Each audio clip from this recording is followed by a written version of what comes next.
Diz assim, Romanos 10:9. Se você confessar com a sua boca que Jesus é Senhor e crer em seu coração que Deus o ressuscitou dentre os mortos, será salvo. Amém? Então vamos lá.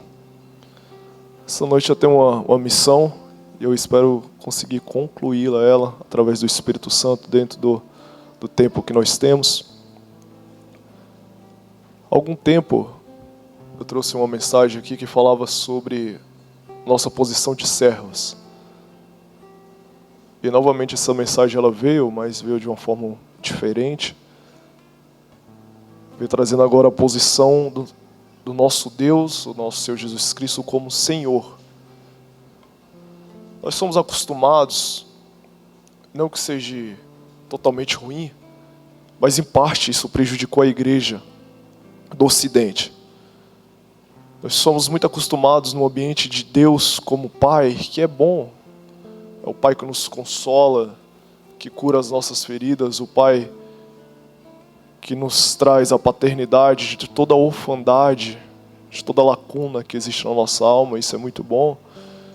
Nós temos Ele como nosso Salvador, que é essencial, é muito bom, Ele nos salva. Nos salva não só uma vez, como Ele tem nos salvado diariamente.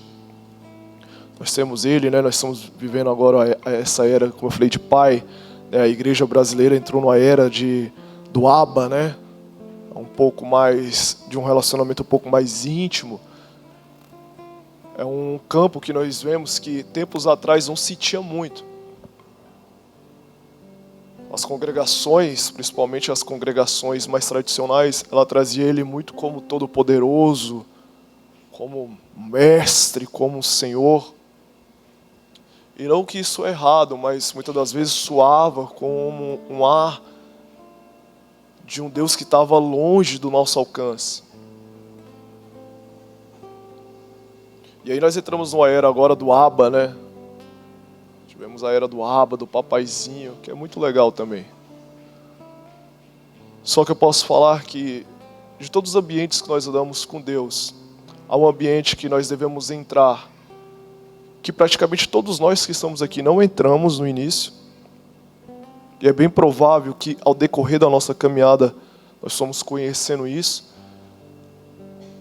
Mas o que acontece é que no início da nossa conversão, essa experiência de Deus como Senhor deveria ser a experiência mais marcante da nossa conversão. Ele como Senhor. Como nós lemos aqui Romanos agora no seu capítulo 10, seu versículo 9.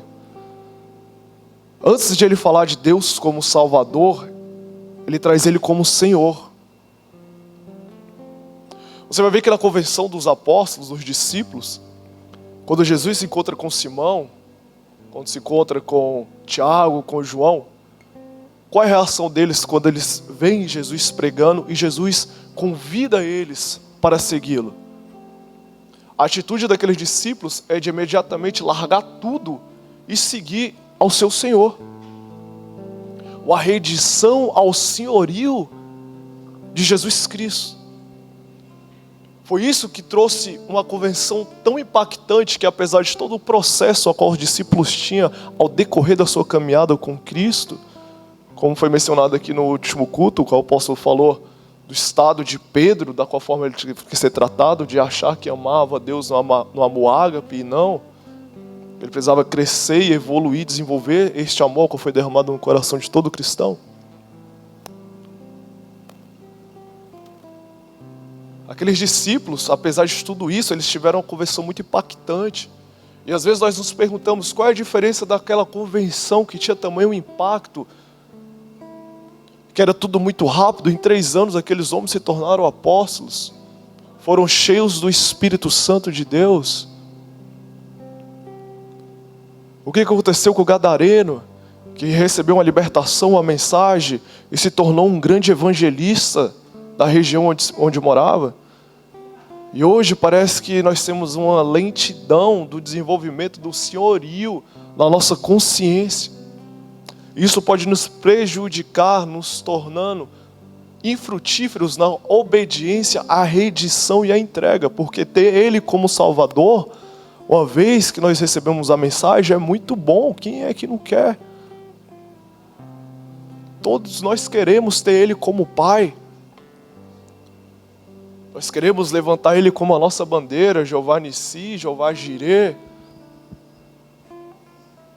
Mas só que, infelizmente, nós ainda tropeçamos um pouco no que se trata no ambiente de Senhor. E assim, se o Espírito Santo nos conduzir, eu quero falar um pouquinho sobre o senhorio do nosso Senhor, amém? Então vamos lá. Essa palavra Senhor no grego, acho que é kurios. Diz assim, tem alguns sentidos, é aquele que a quem uma pessoa, uma coisa pertence, sobre a qual ele tem o poder de decisão, mestre, senhor, o que possui e dispõe de algo, proprietário, alguém que tem um controle da pessoa, e mestre. Então olha só, esse sentido de confessar Ele como Senhor, nada mais, nada menos é, de que de um sentido ter Ele como nosso proprietário, alguém que tem um controle sobre nós. Uma curiosidade bíblica, a palavra Salvador, ela aparece em cerca de 50 vezes. Já a palavra Senhor, ela aparece mais de 7.000 vezes. Eu creio que esse é o motivo de qual Deus ele está querendo chamar a nossa atenção para o senhorio dele. Vamos lá, eu preciso falar pelo menos de 3 ambientes para que nós possamos compreender um pouco o que é o senhorio de Deus. Eu preciso tratar com vocês um pouco o que é a redenção, pelo menos o princípio básico da redenção nós precisamos saber. Na verdade, todo cristão precisa ter a consciência do fundamento, pelo menos o preliminar do que é a redenção. Nós precisamos entender o que é Cristo como Redentor. Ele agindo, operando como agente de Redentor, a redenção. E nós precisamos compreender também que faz parte, ou completa, esses 3 ambientes, esses 3 aspectos, Deus como Senhor. Então eu preciso tratar com vocês aqui pelo menos o que é redenção, Jesus como nosso Redentor e Deus como nosso Senhor. Você está comigo? Então vamos embora. Levítico, no seu capítulo 25. O que é redenção? Vamos lá. Levítico 25 diz assim: se alguém do seu povo empobrecer e vender alguma parte das suas propriedades, então virá o seu resgatador, fala assim, resgatador, seu parente, e resgatará o que esse seu irmão vendeu. Então redenção quer dizer resgatar ou redimir. É uma palavra relacionada ao conceito de readquirir a propriedade. Ok? Então a redenção ela tem um conceito de readquirir novamente algo que foi perdido. O Redentor ele tinha um papel de pagar pelo redimido e, portanto, ganhava os direitos de dono. Onde nós vemos isso aqui? No livro de Ruth, se você for observar, Boaz, ele vai comprar a propriedade de Noemi, a qual ela teve que vender em um tempo de crise do local onde ela morava. A terra, ela nada mais era do que o sustento daquele povo, e uma vez que aquela terra não frutificava, ou por qualquer outro motivo, a colheita não era produtiva, e a terra sendo um meio de sustento, de imediato aquela pessoa entrava na pobreza. Ou seja, ela tinha que passar ou vender sua propriedade, se tornava totalmente, eu posso dizer, despojada daquilo que uma vez era dela. Boaz, ele vem com este papel de redentor na vida de Noemi e resgata aquilo que uma vez a pertencia. Mas veja bem, essa passagem que nós acabamos de ler, ele enfatiza que esse resgatador teria que ser uma pessoa próxima, ou seja, um parente. Não poderia ser qualquer pessoa. Fala assim comigo, não poderia ser qualquer pessoa. Teria que ser um parente. Isso. Então, se nós formos definir de uma forma bem simplificada o que é redenção, isso é redenção. Readquirir algo a qual foi perdido. E dentro da lei estabelecida pelo próprio Deus, no tempo mosaico, só era permitido esse resgate através de alguém que fosse parente da pessoa a qual estava perdendo. E uma vez que essa pessoa resgatava, ela tinha total direito, se tornava dono do redimido, ok? Então vamos lá. Jesus como nosso Redentor. João no seu capítulo 19, versículo 30. Tendo provado Jesus, disse, está consumado. Com isso curvou a cabeça e entregou o seu espírito. Jesus Cristo como nosso Redentor, o resgatador. Resgatador. Lembra que o resgatador ele teria que ser um parente? Você sabe que nós perdemos lá no Jardim do Éden, através dos primeiros moradores dessa terra, a propriedade a qual Deus nos deu. A única forma de Deus resgatar novamente era mandando alguém que fosse parente de Adão e Eva. Não poderia ser qualquer pessoa. Por isso que sangue de animais, de bode, nunca foi o suficiente. Por isso que Moisés, em toda a sua experiência, em todo o seu conhecimento, por isso que Sansão, com toda a sua força, por isso que Davi, com toda a sua dedicação, por isso que Abraão, com toda a sua entrega de fé, por isso que todos aqueles grandes homens, profetas, como Elias, Eliseu, nenhum deles tinha a capacidade de resgatar daquilo que tinha sido perdido. Quando era proposto o resgate da propriedade,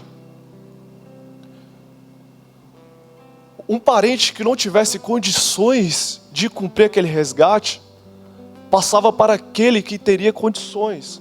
Ou seja, só poderia resgatar o parente que tinha condições de adquirir aquela propriedade. Por isso que a Bíblia diz que Deus enviou o seu Filho unigênito, para que todo que nele crê não pereça, mas para que tenha vida eterna. Jesus Cristo, ele veio na posição de irmão mais velho. Essa posição de irmão mais velho garantiu e deu a condições a Cristo Jesus de entrar justamente como Redentor. Esse resgate, ele é consumado justamente na cruz do Calvário. Quando Jesus diz, está consumado, ou tetelestai, essa palavra ela tem um sentido de pago, ou quitado. Então aqui está a redenção completa, quando Cristo na cruz do Calvário declara o pagamento da dívida, da propriedade a qual tinha sido perdida para o diabo. É aqui onde nós somos comprados, é aqui que acontece a redenção através de Cristo Jesus. Em Colossenses no seu capítulo 2, no seu versículo 14, diz assim, e cancelando o escrito da dívida que era contra nós, que constava de ordenância, a qual nós éramos prejudicados, removeu inteiramente, cravando na cruz do Calvário. Fala assim, a dívida foi cancelada, foi paga. Isso, então vamos lá. Eu sei que esse início ele é um pouquinho chatinho, mas nós precisamos nos fundamentar um pouco nesses ambientes, ok? Então isso é a redenção de Cristo Jesus, ele agindo como Redentor. Então através de Cristo Jesus, ele veio justamente com o papel de filho primogênito entre muitos irmãos. Ou seja, Jesus deu a condição do que estava totalmente, como eu posso dizer para vocês aqui, no estado de dormência ou de incapacidade, trazer novamente os filhos para Deus, porque de Gênesis até a redenção de Cristo Jesus, Jesus não tinha mais filhos. Nenhum foi constituído como filho. Aqui em Romanos 8:29 vai dizer que, pois aquele que Deus de antemão conheceu, ele também predestinou para sermos conforme a imagem do seu Filho, a fim de que ele seja primogênito entre muitos irmãos. Ou seja, a condição de filho novamente foi dada justamente através da rendição de Cristo Jesus. Todos nós sabemos disso, amém? Você sabe disso.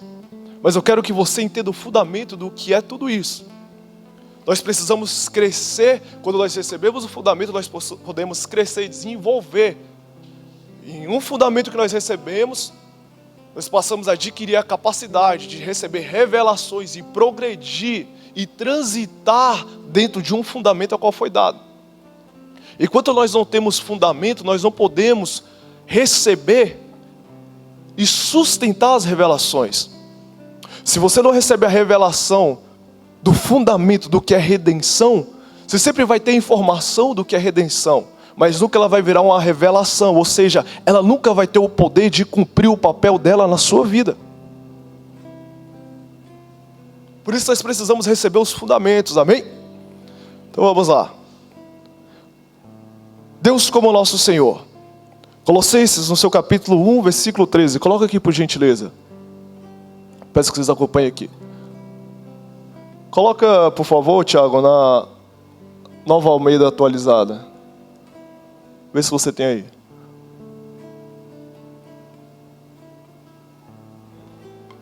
Não tem? Então vou ler aqui, vocês me acompanham. Colossenses 1,13. Não vai mudar muito, vai estar praticamente a mesma coisa. Vamos lá. Ele nos libertou do poder das trevas e nos transportou para o reino do seu Filho amado. Amém?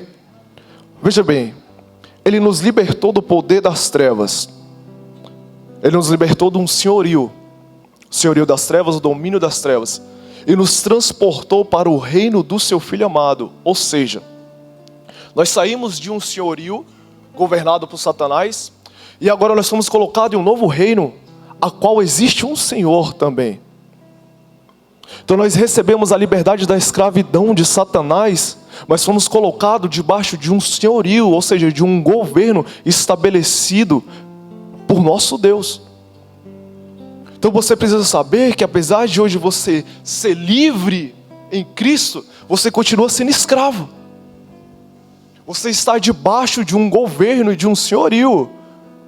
Para nós estarmos dentro do reino dele, nós precisamos nos sujeitar às leis e os princípios do reino dele. Eu sei que isso é complexo, porque tudo vem mediante a fé. Ao decorrer da mensagem nós vamos entender um pouco disso, mas vem tudo pela fé, mas nós estamos em um reino ao qual tem um Senhor. É isso que a igreja precisa retornar à crença do senhorio dele. Hoje nós vemos convenções, principalmente de jovens, não estou generalizando, mas só que o impacto inicial dessa convenção,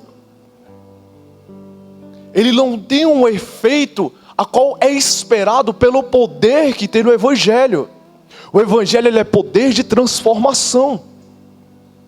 O Evangelho não é outra coisa a não ser o poder de transformação. Não podemos enfatizar o Evangelho em obras. Não podemos enfatizar o Evangelho só na salvação. Nós temos que enfatizar também o Evangelho na transformação. Porque sem transformação, é bem certo que nós perdemos a salvação.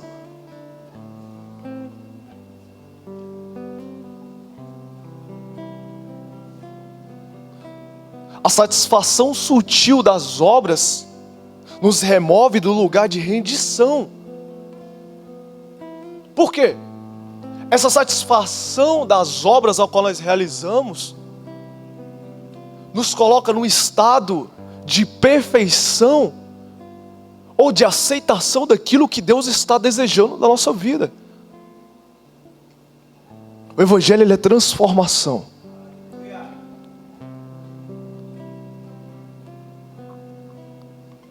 Colossenses, no seu capítulo 2, versículos 6 e 7.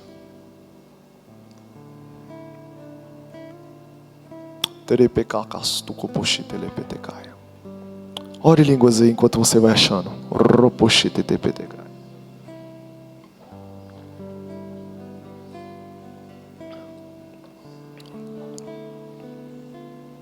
Vamos lá, nós compreendemos um princípio básico do que é redenção e Jesus como nosso resgatador, amém? Todos compreenderam? Então nós podemos dar continuidade. Agora vamos lá, Deus como nosso Senhor. Se existe um resgate, se nós temos um Redentor, se nós aceitamos Ele, nós somos transportados de um reino para outro. Agora nós temos um Senhor. E esse é o terceiro ambiente que nós vamos entrar aqui, de um fundamento. Colossenses 2, 6, 7. Portanto, assim como vocês receberam Cristo Jesus, o Senhor, continue a viver nele, estando enraizados e edificados nele. Fala assim: eu preciso me fundamentar no senhorio. Isso. Escute. Portanto, assim como vocês receberam Cristo como Salvador, olhe na sua Bíblia. Acompanhe comigo. Colossenses 2,6. Portanto, assim como vocês receberam Cristo Jesus como Salvador, é assim que está? Como? Nós recebemos Ele como? A primazia de que nós recebemos Jesus é como Senhor. Essa sempre será a maior primazia, termos Ele como nosso Senhor. Continue a viver nele,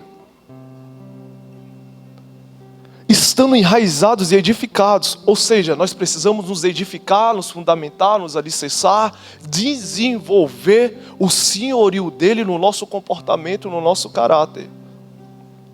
Nós temos o primeiro impacto do senhorio dele, que não nos leva a um estado de total rendição e obediência. Normal, faz parte.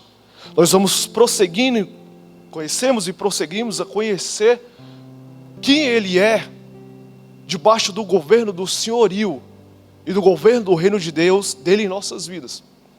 É isso que vai nos gerar temor, para debaixo de uma fé, a qual foi nos dada. Nós temos uma entrega de nossa vontade, do nosso eu, e sujeitarmos completamente ao governo dele, para termos a verdadeira transformação. Por que o cristão passa tanta luta? Será só porque nós enfrentamos as lutas pela causa de Cristo Jesus? Claro que não. Por que nós vemos tantos cristãos que vão tão longe e daqui a pouco retrocede tudo? Por que às vezes nós vemos dificuldade de um avanço mediante todas as promessas que um filho de Deus pode possuir, e parece que o cristão às vezes se torna estagnado no seu avanço? Porque parece que ele recebe Senhor Jesus como seu Salvador, e parece que estagna num tempo ali, não sai mais daquilo, não progride daquilo. É porque a revelação do senhorio de Cristo não está acompanhando a sua caminhada dele como cristão. Quando nós sofremos, que não está fundamentado e baseado no sofrimento de Cristo Jesus, esse sofrimento é bem certo que está fundamentado na nossa própria vontade. A maioria dos nossos sofrimentos está fundamentado na nossa vontade. Essa vontade ainda opera porque ela não se rendeu ao senhorio da vontade dele. Talvez o seu ministério não desenvolveu da forma que precisaria desenvolver, porque você não seguiu o senhorio dele para a sua vida. Talvez todas as promessas a qual ele fez para a sua vida há anos, nem 10% dela se concretizou, porque há uma dificuldade de rendição, de entrega a ele. E todos esses costumes a qual nós vemos no meio do cristianismo, ou na verdade do cristianismo não, do meio gospel, nos impede a ter uma renovação na nossa mentalidade, dessa aceitação deste governo dele em nossas vidas. Uma hora ou outra, sempre nós vamos ter um embate de nos sujeitarmos a ele, porque, como eu falei, é muito fácil receber ele como papai, é muito fácil receber ele como salvador, mas difícil é ter ele como seu Senhor. Nós precisamos receber o senhorio e nos edificar, prosseguir conhecendo, ou seja, sermos completamente rendidos à vontade dele. O que é a vontade dele, senão o próprio senhorio dele? O que é o senhorio dele, senão todas as ordenanças que estão na palavra dele? O que é o senhorio de Deus, senão as leis de Deus? Ali está contido, centralizado, o que é o senhorio de Deus. Sabe? Aí nós vemos uma passagem em Mateus, se eu não me engano, é no seu capítulo 7, versículos, não sei se é 23 ou 25, alguma coisa assim. Aparece uns homens e vão dizer: Senhor, Senhor, em teu nome nós não expulsamos demônios. E por aí você já conhece. Mas que Senhor é esse que eles estão declarando que não tem efeito para a salvação deles? É o Senhor que muitos declararam. É o Senhor do medo de quem Ele é. Esse senhorio não traz a transformação e a redenção. O senhorio que nos traz a redenção e a transformação é o senhorio do respeito e da submissão à pessoa do reino, do reino inabalável de quem o nosso Deus é. A Bíblia diz que o verdadeiro amor, ele lança fora todo medo. O amor está fundamentado no senhorio de Deus. Eu vou provar para vocês aqui ao decorrer da mensagem, amém? O que nós temos que entender? Deus, Ele não é tirano. Precisamos seguir as leis estabelecidas por Ele. Ou seja, Deus, Ele não vai obrigar ou vai forçar nós seguirmos a lei do senhorio dEle. Isso é uma decisão completamente voluntária do nosso coração. É aqui onde há muito tropeço, porque pelo fato de Ele não ser um Senhor tirano, nós temos dificuldade da rendição pela obediência na fé, as ordens estabelecidas. Deus, Ele não é tirano. As leis não foram criadas para Deus ter domínio sobre o homem. Na verdade, é mais para que o homem tenha domínio sobre a carne. O estabelecimento das leis de Deus como Senhor, Ele não estabeleceu isso para Ele ter domínio sobre o homem. Vê, Ele não é tirano. Ou seja, Ele não obriga você a seguir a lei. Deus não cria as leis para ter domínio sobre você. Na verdade, essa lei não é para Ele ter domínio sobre você, é para que as leis tenham domínio, que você consiga adquirir domínio sobre a sua carne. Sem a submissão ao senhorio de Deus, nós nunca vamos ter um domínio sobre a nossa própria carne.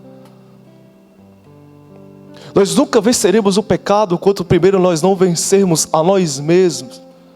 Vencer em quê, bispo? Na indisposição e na dificuldade de se sujeitar ao governo estabelecido dele para as nossas vidas. Um autor, ele diz algo muito interessante. Ele fala que a nossa grande dificuldade é porque nós temos um conceito de um país democrático. Ou seja, ele é um país que ele é governado pela opinião do povo. O povo que decide quem coloca. O povo, ele tem sua opinião quando ele quer, quando ele não quer. Uma hora quer, outra hora não quer. Uma hora quer estabelecer uma pessoa como governador, outra hora ela já não quer mais essa pessoa. Assim é um país democrático. Ele fala uma coisa que a princípio é assustador, mas essa é a verdade que nós podemos compreender de uma melhor percepção do que é o governo de Deus. Ele fala que o governo de Deus, ele não é um governo democrático. Mas Deus, não se escandalize com isso. Mas ele fala que Deus é um ditador benevolente. Ou seja, as regras estabelecidas no reino dele é o que ele estabeleceu e ponto final. As regras que ele estabeleceu, elas não se adaptam ao que nós somos, ao que nós queremos. As regras dele estabelecidas são imutáveis. As leis estabelecidas que sustentam o seu governo, o seu reino, são regras completamente que não se adaptam a quem nós somos, por mais que seja difícil nós cumprirmos e aceitarmos. São leis que dificilmente, ou melhor dizendo, são leis que nunca mudarão para satisfazer o que nós queremos ou quem nós somos. Essas são as leis do senhorio de Deus. Amém? Podemos dar continuidade? Nós precisamos amar o senhorio de Deus. Abra sua Bíblia, em gentileza, Êxodo 21, do 2 ao 6.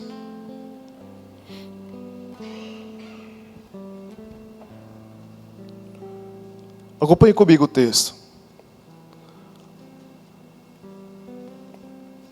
Se você comprar um escravo hebreu, ele o servirá por 6 anos. Mas no 7º ano será liberto sem precisar pagar nada. Se ele chegou solteiro, solteiro receberá a liberdade. Mas se chegou casado, sua mulher irá com ele. Se o seu senhor lhe tiver dado uma mulher e essa lhe tiver dado filhos e filhas, e os filhos pertencerão ao Senhor, somente o homem sairá livre. Versículo 5. Se porém o escravo declarar: eu amo o meu senhor e minha mulher e os meus filhos, não quero ser livre, o seu senhor o levará perante ao juiz e ele terá que levá-lo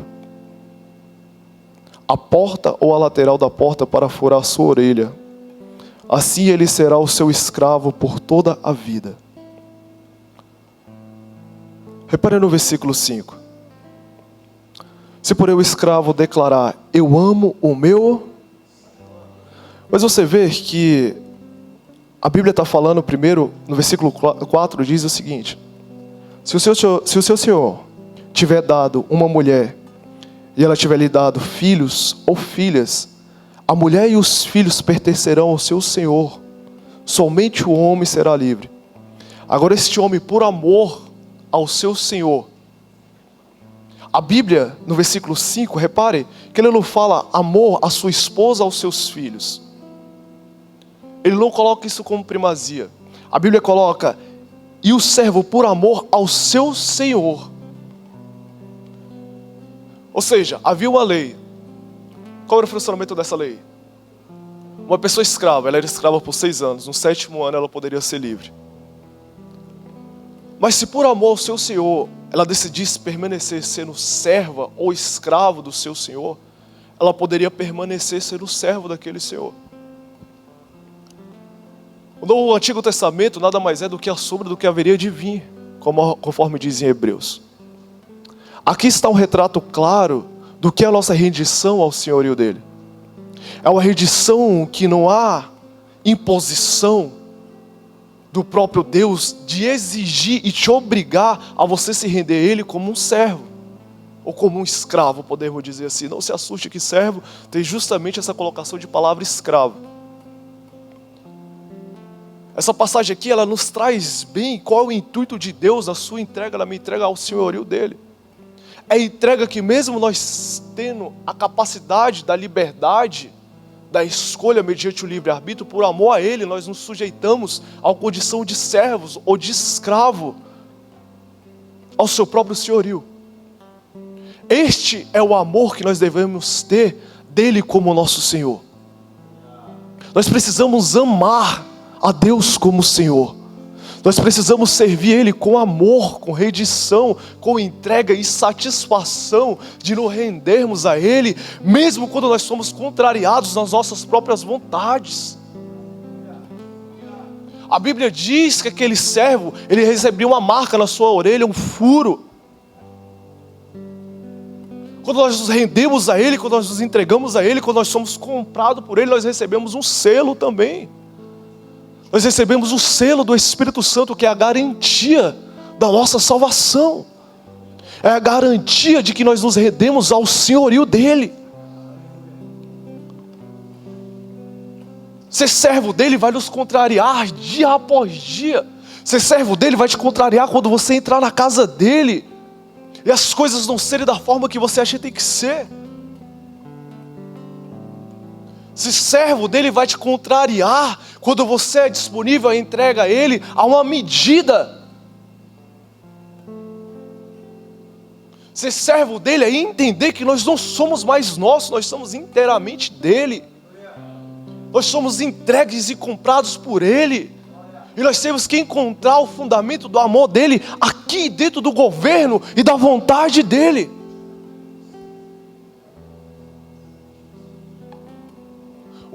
Uma jovem evangelizando ela perguntou: mas por quê? Por quê? Você quer abdicar de todas as coisas? Qual é a satisfação? Ela, na linguagem bem jovem, ela falou, qual é a graça que tem nisso? Eu falei, olha jovem, a graça eu encontrei. Eu descobri a graça que tem nisso quando eu encontrei a satisfação de agradar aquele a quem eu amo. O seu gozo no senhorio dele vai estar quando nós decidimos com o coração amar a servir ele. Mesmo em ambientes hostis, mesmo contrariando quem você é, mesmo contrariando a cultura a qual nós fomos acostumados,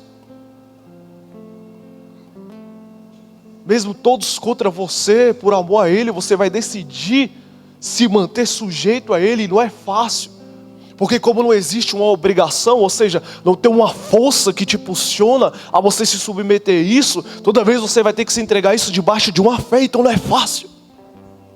Não é fácil porque ao mesmo tempo que pela fé você está no senhorio dele, ao mesmo tempo você tem a decisão se você se sujeita ou não. E a questão de quando nós não nos sujeitamos a esse senhorio, são atitudes nossas que são muito sutis e passa despercebido na falta de uma consciência entregue a uma rendição de servos. Ou seja, nós somos burlados em não vermos consequências trágicas quando nós não nos rendemos ao senhorio e ao governo dele. Agora, ele sendo todo poderoso, ou seja, El Shaddai que significa todo poderoso, alguns estudiosos ou mais profundos descrevem esse todo poderoso como autossuficiente, ou seja, ele não depende e não precisa do nosso amor. Ele não depende da nossa rendição. Qual é a lógica então de ele nos mandar amar ele de todo o nosso coração, de toda a nossa força, de toda a nossa alma, de todo o nosso entendimento? Sendo que ele não precisa de nada disso. Deus não depende de nada disso para ele ser quem ele é e continuar no seu trono de majestade e de glória. Ele sendo todo poderoso, qual é a necessidade de vir uma lei para que nós amássemos ele de todo o nosso coração? Só tem uma lógica para isso. É para que nós vamos ser livres dos outros senhores. Para que nós vamos ser livres de tudo aquilo que nós constituímos como senhores da nossa vida. A Bíblia diz que nós não podemos servir a dois senhores. Porque se nós agradaremos a um e não satisfaremos ao outro. Amar ele é nos livrar de todos os altares que nós levantamos das nossas vontades próprias. Se tem uma coisa que tem poder para derrubar todos os altares, os senhores a qual nós constituímos da nossa vida, é a força do nosso amor pelo senhorio dele. É isso que nos dá a capacidade e a determinação de vencer a algo que nós somos rendidos. Ou seja, quando eu falo de senhores a qual nós constituímos, ao qual foi constituído mediante a nossa cultura, é algo que se compete com o senhorio de Cristo Jesus.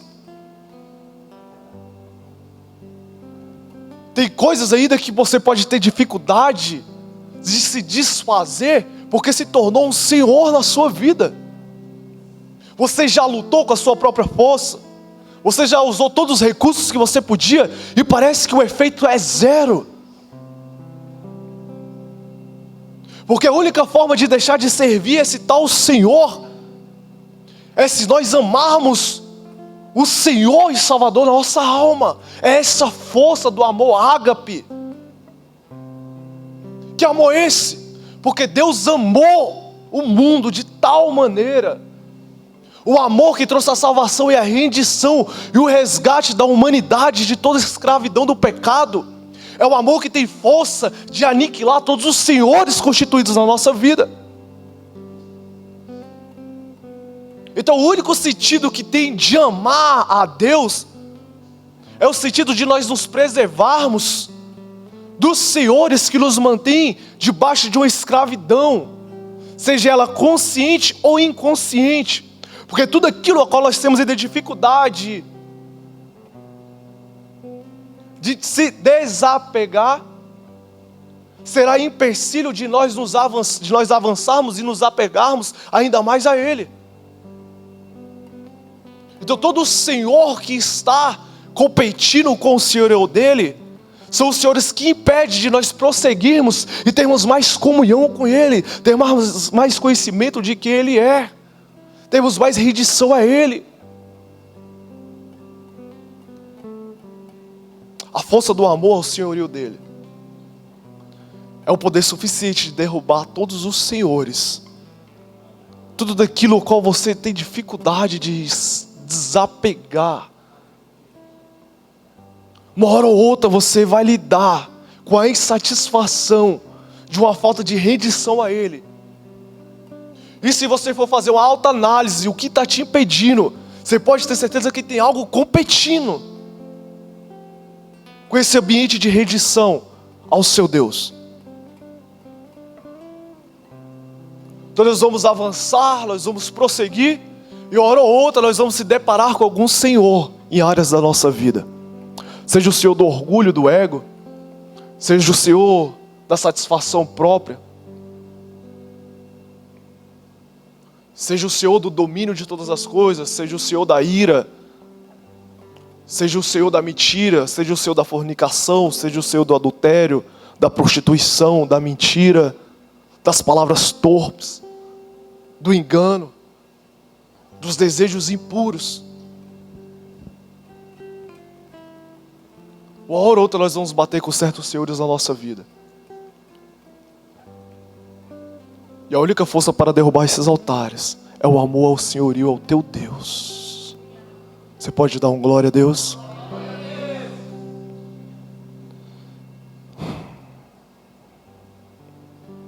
Fala assim: existe um preço ao senhorio. Toda vez que nós nos sujeitamos ao senhorio de Deus, Ele nos colocará em situações para que isso seja aperfeiçoado em nossas vidas. Você observa Moisés? Moisés cresce no Egito, ele foge do Egito. Moisés encontra Deus numa sarça ardente. Deus chama Moisés para uma missão. Ele fala: Moisés, o clamores do meu povo chegou até mim. E Deus dá um ultimato, um chamado para a vida de Moisés, para que Moisés vá para libertar o povo que pertencia a Deus. Alguém lembra dessa passagem? Está em Êxodo 32, versículo 32. Deus fala: o meu povo, Moisés, eu estou te vendo porque é o povo de Deus. Fala assim: Deus coloca o homem na prova. Êxodo 32, 7. Coloca aqui por gentileza.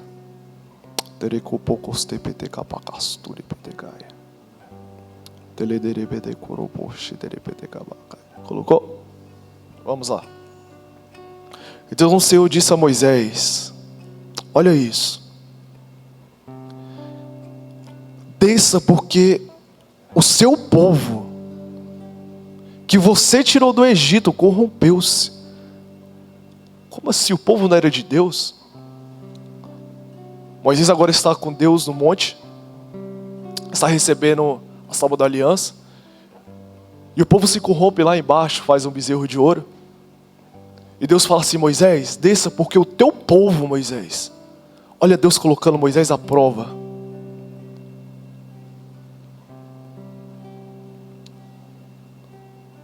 É isso.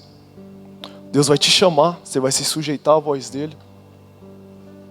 Você vai seguir o que Deus está falando. E é justamente nos seus momentos do auge da sua obediência que Ele vai colocar à prova o seu caráter, para ver se realmente você está sujeito ao senhorio e à vontade dele.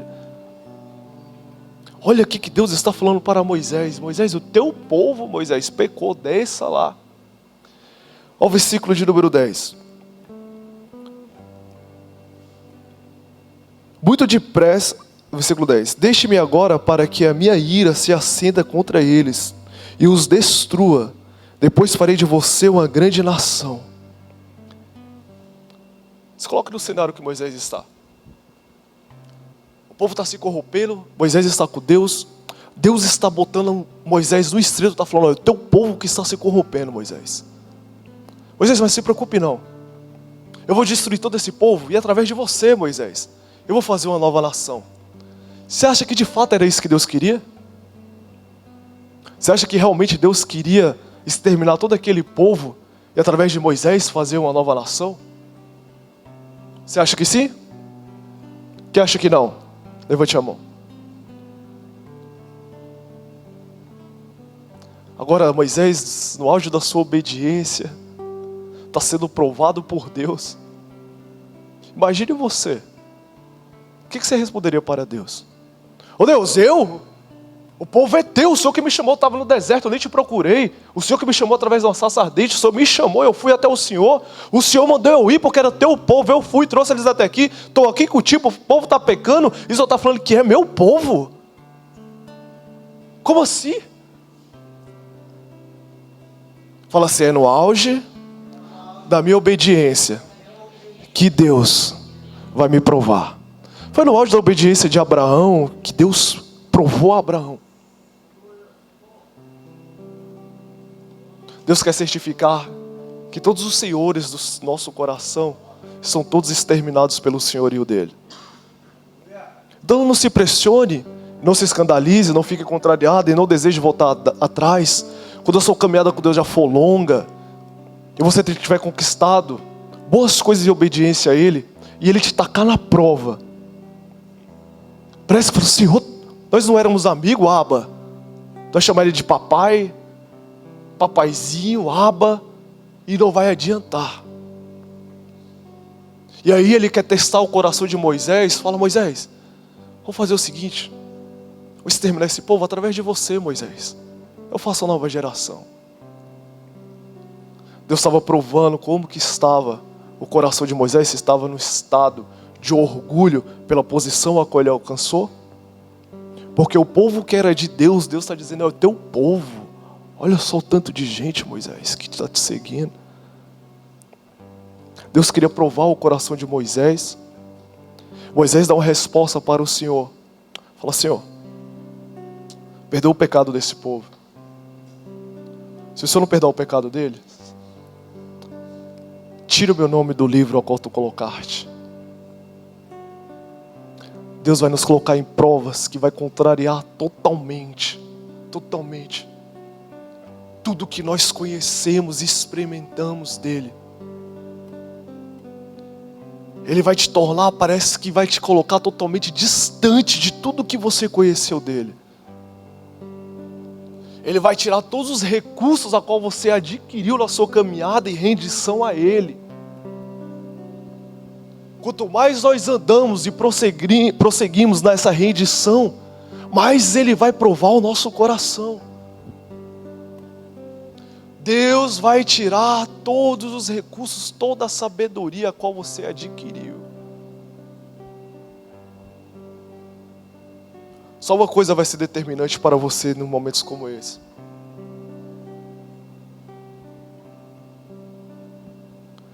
Jó, ele foi provado e Satanás acusa ele que Jó estava tendo êxito porque ele tinha tudo. Deus provê tudo para Jó. Deus permite que Jó perdesse tudo para que em nada ele se apoiasse.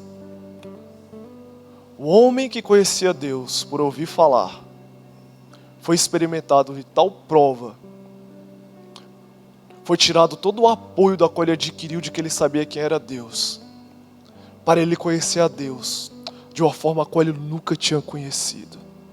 Então não se apegue daquilo ao qual você conheceu, esteja bem atento, porque é bem provável que uma provação virá, para que uma nova face de Deus seja desvendada ao seu coração, e para que você conheça Ele numa nova revelação de uma dimensão de uma graça. Isso faz parte da rendição ao senhorio de Deus. Deus coloca o homem na prova e Deus prova o homem.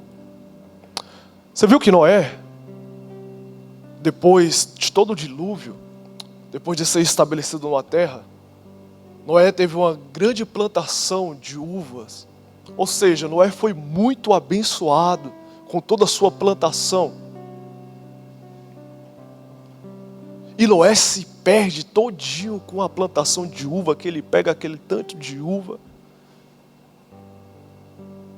se embriaga com o vinho feito da sua plantação superabundante e se perde com a bênção de Deus. O povo fica pedindo maná no deserto. Deus manda maná para o povo, abençoa o povo. E sabe o que Deus diz? E disse, porém, o Senhor a Moisés: eu lhe farei chover pão do céu.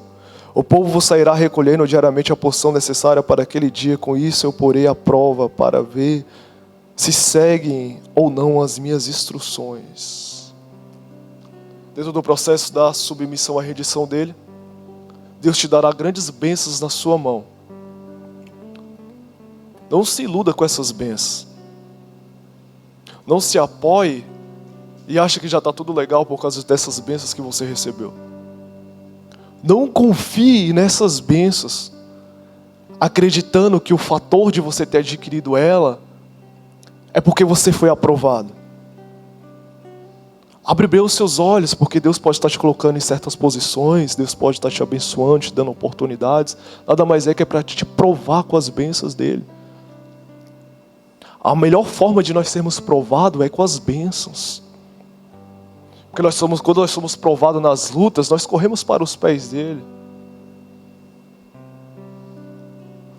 Agora, um discernimento do nosso coração, aonde ele está apoiado,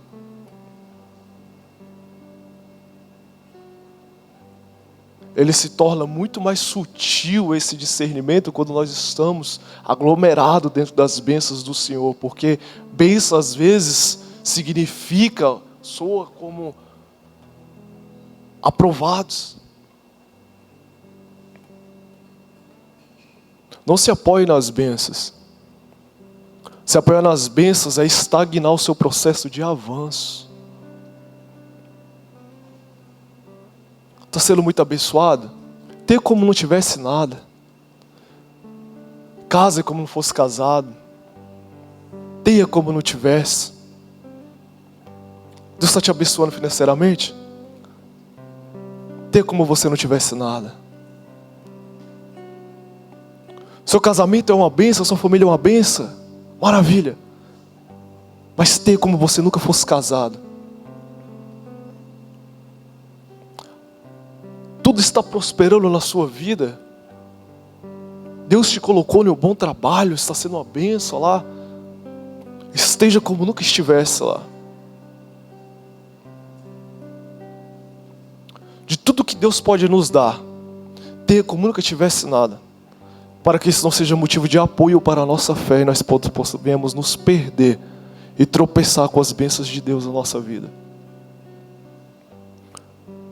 Fala, Deus prova o homem e Deus coloca o homem na prova. Fala assim, eu preciso sofrer de acordo com a vontade de Deus. A vontade de Deus é o senhorio de Deus, amém? 1 Pedro 4,19. Por isso mesmo, aqueles que sofrem de acordo com a vontade de Deus devem confiar sua vida ao seu fiel Criador, praticando o bem. Presta bem atenção nesse versículo. Por isso mesmo, aqueles que sofrem de acordo com a vontade de... Sofrer de acordo com a vontade de... Sofrer de acordo com o senhorio de... Isso. Sofrer quando tenho danos naquilo que é do meu eu, não produz glória, mas sim a oportunidade de ser livre do meu conceito próprio. Já conversei com muitos cristãos, e eu vou conversar com esses cristãos. Talvez você já conheceu cristãos assim também, ou talvez você foi um deles, como eu também já fui. Uma hora ou outra, se você não está bem ligado, você entra nesse caminho novamente. Você começa a padecer na vida, você começa a sofrer. Tudo começa a dar errado. Vem as angústias, vem as aflições, vem as dores, vem as tristezas, vem a decepção. Vem tudo. Vem escassez, vem tudo. A gente classifica como: eu estou passando um sofrimento, Senhor.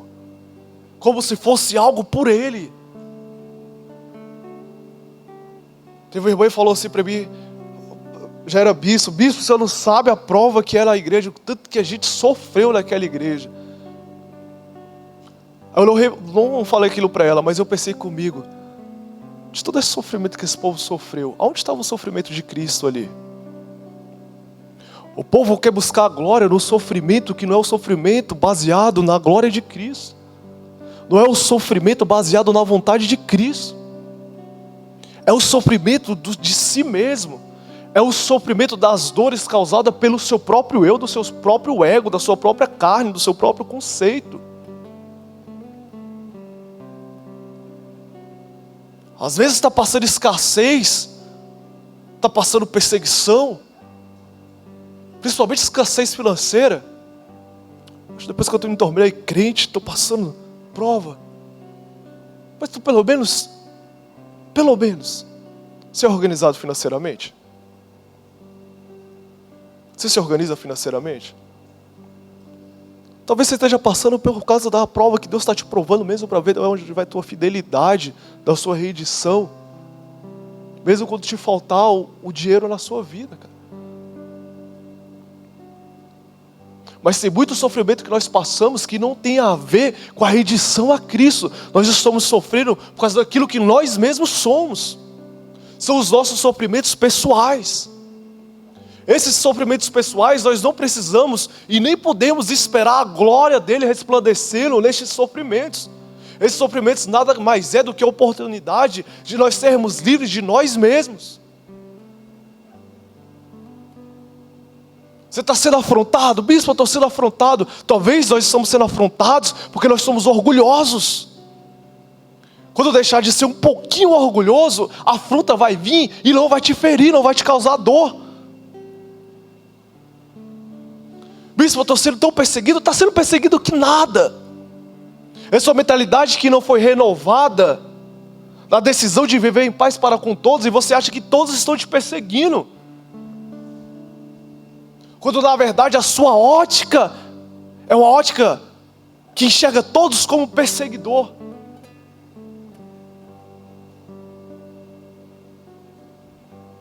Bispo, os meus filhos não me amam. Que sofrimento depois que eu entreguei minha vida para Deus. É você que não tem amado teus filhos da forma devida. Então tu está sofrendo pelo aquilo que tu não dá. É diferente o sofrimento pela causa de Cristo e o sofrimento pelas nossas atitudes erradas, pelos nossos conceitos próprios, pelo nosso orgulho próprio, pelo nosso ego. Não queira esperar a glória de Deus nesses sofrimentos. Não tem a ver com o sofrimento em Cristo Jesus. A liberdade em Cristo não é respaldo para eu ser livre das lutas para o aperfeiçoamento do meu caráter em Cristo. Ou seja, o que mais nós escutamos hoje? Eu sou livre em Cristo Jesus. Eu sou livre em Cristo Jesus. Essa tal da liberdade em Cristo Jesus, você congrega onde você quer. Você fica na igreja quanto tempo você quer. Você faz tudo quando quer. Vive seu propósito quando quer. Ora quando quer, jejum quando quer, lê a Bíblia quando quer. A igreja hoje está muito boa, vou ficar aqui porque hoje está boa. Amanhã eu não quero vir. Tu não vai vir para a igreja? Essa tal da liberdade a qual nós criamos, as pessoas passam lutas na vida. E aí eu vou falar agora de luta como cristãos mesmos de verdade. E as pessoas querem se abdicar dessas lutas. Elas não querem sofrer o dano das lutas. Elas não querem serem confrontadas. Elas não querem serem contrariadas. A Bíblia diz para nós orarmos pelos nossos inimigos. Ou seja, até o que os inimigos fazem com a gente pode se converter em bênçãos para a nossa vida, em transformação do nosso eu. Mas só que essa questão da liberdade, eu tenho liberdade em Cristo, eu não sou obrigado a estar sofrendo isso. Eu não sou obrigado a escutar isso aqui dentro. Eu não sou obrigado a ficar naquela igreja. Você não é obrigado? Ok. Posso ser que você não é obrigado, mas você nunca foi um servo de Deus.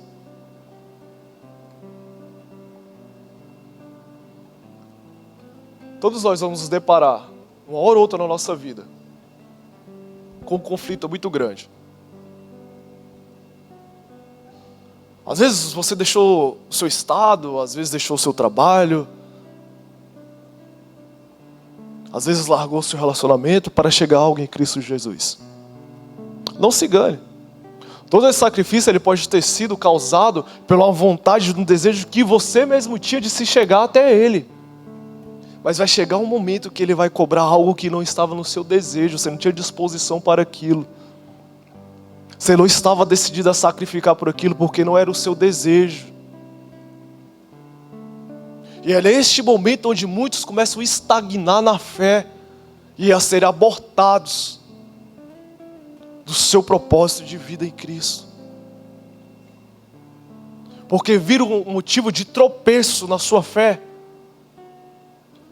por serem exigidos ou pedidos, podemos dizer assim, da parte de Deus para com nós, e aquilo não estava programado na nossa vida como cristão. Não fuja das afrontas de Deus usando a liberdade de Cristo como apoio para o seu desleixo na fé e para o seu compromisso para com o senhorio dele. A rendição ao senhorio dele vai te causar dor. Você vai gemer de dor. Você vai ter que lutar com o seu coração para liberar perdão.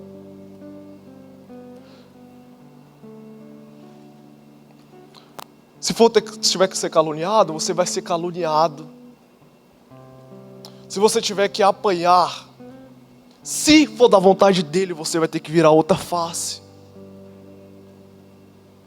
Meus irmãos, que cristianismo é esse que não tem transformação para nós seguirmos uma condição de que nós achamos da forma que tem que ser? Isso nunca foi rendição. Isso nunca foi entrega. Entrega ao Senhor vai nos mudar do mais íntimo do nosso ser, porque a palavra dele diz que vai lá nas juntas. Vai no mais profundo da nossa alma e do nosso espírito para fazer separação. Ou seja, o evangelho dele é transformação por completo. A transformação do evangelho não tem meio termo.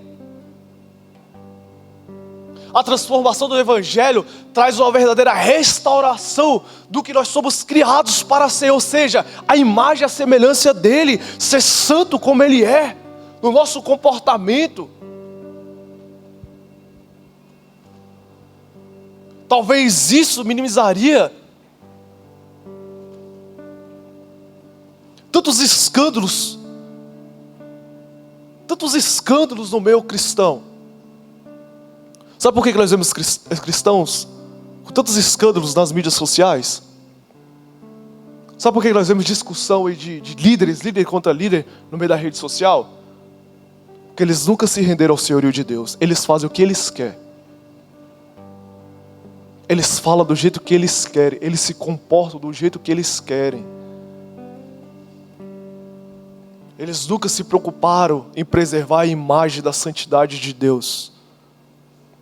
Porque eles podem ter conhecido Deus como Salvador. Eles podem estar em Deus como Salvador pelo temor da perdição eterna. Eles podem estar em Deus por muitas bênçãos que eles podem ter recebido da bondade e da misericórdia de Deus. Mas o senhorio de Deus vai colocar um guarda nos nossos lábios. O senhorio de Deus vai colocar um temor reverente no nosso coração para quebrar toda construção de iniquidade, de comportamentos iníquos, de falas iníquas. Isso vai nos preservar como nós nos comportamos na nossa casa, na igreja, no trabalho, seja lá onde for. É isso que nos traz o verdadeiro temor para que nós possamos ter a verdadeira transformação. É isso que vai nos trazer a consciência do que é ser um templo do Espírito Santo e preservar este corpo, e cuidar deste corpo, e zelar deste corpo. E consagrar o seu casamento a Ele, e consagrar a sua vida sexual a Ele, e consagrar a criação dos seus filhos a Ele, e consagrar as suas finanças a Ele. É ser tomado pela revelação de que nós não somos mais nossos. Nós não pertencemos mais a nós mesmos. Nós temos um Senhor. Nós estamos neste mundo, mas nós não somos deste mundo. Nós estamos entronizados em um reino que tem um rei. E este rei estabeleceu normas, leis, princípios.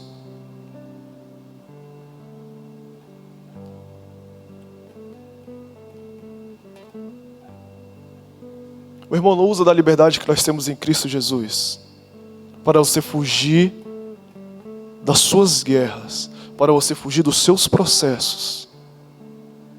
Se sujeite, por mais que vá te esmagar, se sujeite. Seja fiel à liberdade a qual você tem nele. A liberdade que nós temos nele é a liberdade da escravidão do pecado, não a liberdade de fazermos daquilo que bem nós queremos. Esta é a liberdade que nós temos nele. É a liberdade de nós decidirmos ser servos. Essa liberdade nos dá a possibilidade de declararmos, mesmo, assim como diz a passagem que nós lemos aqui agora, depois do 7º ano pode ser livre, servo. Eu vou ficar aqui com o meu Senhor por amor a Ele. Você vai ter a liberdade de escolha. Eu não aceito passar por essa luta. Eu não aceito abaixar a cabeça para essa situação. Mas por amor ao meu Senhor, eis-me aqui, Senhor. Em rendição ao seu governo, ao seu senhorio. Se coloque de pé no nome de Jesus.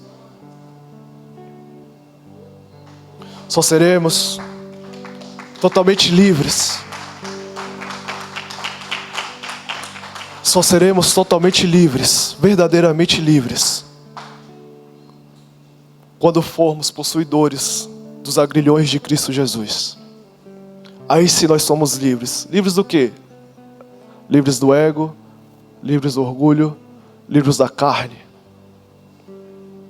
livres do pecado, livres da nossa própria vontade, que não está fundamentada na verdade. Quando nós possuirmos os agrilhões de Cristo Jesus, aí sim nós somos livres. Aí sim nós podemos declarar: eu sou livre em Cristo Jesus. Eu tenho a liberdade da escravidão em Cristo Jesus. Mas enquanto nós não adquirimos esses agrilhões, nós temos que ter uma grande precaução para não tropeçarmos em uma falsa liberdade e pecarmos. Porque lembre-se, como a pastora Ana citou, tudo é pela fé. Tudo é pela fé. A redição é pela fé. Tudo é pela fé. Nós temos muito que aprender com Deus ainda, igreja. Nós precisamos muito aprender o que é ser servos de Deus. Nós temos muito que aprender o que é se sujeitar quando as coisas não estão do nosso agrado. Nós temos muito que aprender a ouvir e ficar calado para preservar o nome dEle. Nós temos muito. Não ache que as experiências que nós temos com Deus, nós já conhecemos a Deus para nos colocarmos numa posição de descanso. Esqueça isso. Nós ainda desconhecemos muito de quem Deus é. Há muito para nós conhecermos dele ainda. Há muito. Há muito. Pode ter certeza que no dia que nós conhecermos ele, a exatidão de quem ele é, será no dia que nós estivermos sentados com ele em glória. Aí sim. Enquanto isso, não se apoie nem. Eu não quero saber se tu tem experiência, se tu vê o. Eu não quero saber disso, não importa. Não importa. Você pode ter as experiências mais escabosas, mais fantásticas. Não venha querer se apoiar nisso. O que vai testificar realmente se você conhece ele é se o seu fruto está falando que você o conhece.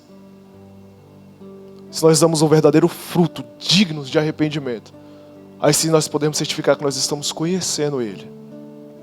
É isso. Se não está havendo transformação de um arrependimento, uma metanoia no nosso comportamento, não acho que você está... Não adianta. Experiência sem transformação não tem servidão nenhuma. Nenhuma. Toda experiência que nós temos com Deus, ela tem que vir com um quebrantamento, um constrangimento, uma humilhação. Os profetas, quando viam Deus, os homens, quando viam Deus no Antigo Testamento, eles falavam: eu vou morrer porque eu vi Deus.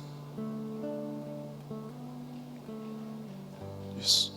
Quando nós contemplarmos Ele, isso tem que gerar morte em nós, para nós termos a vida gerada pela experiência que nós estamos tendo com Ele. Toda experiência que nós temos com Ele, se não vem a vida dEle, se não agrega a vida dEle em nós, não está tendo serventia nenhuma. Vamos adorar?